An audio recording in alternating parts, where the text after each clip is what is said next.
Si ton environnement te bloque, après cette vidéo, ça va être ton accélérateur. Ça fait 35 ans que je coach des champions du monde et je vais t'expliquer en moins d'une minute ou presque comment c'est possible. Imagine, tu es top 5 mondial dans ton sport préféré et là, pour chaque compétition, tu vas te retrouver dans un des 3 environnements différents que je vais te nommer. Le premier, compétition à la maison.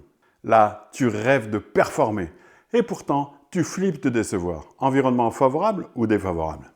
Deuxième environnement, tu es dans un stade à l'étranger et là, c'est favorable ou défavorable? Parce que parfois, un stade contre toi, ça peut te donner des ailes.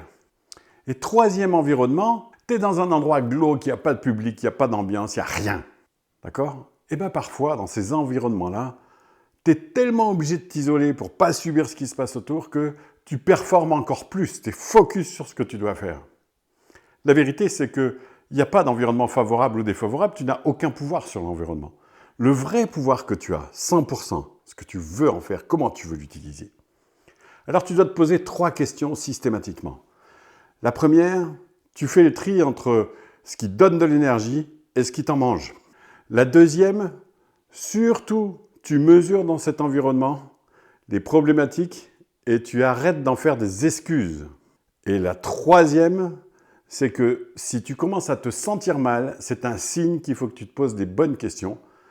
Et en l'occurrence, c'est de dire, ok, comment, j'ai bien dit, comment je transforme ça en force plutôt qu'en faiblesse?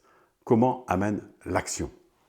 Alors l'environnement, si tu veux, c'est un très très grand buffet et où dedans tu peux piocher exactement ce dont tu as besoin pour nourrir tes forces, d'accord? Au moment où il faut et exactement sur ce que tu veux.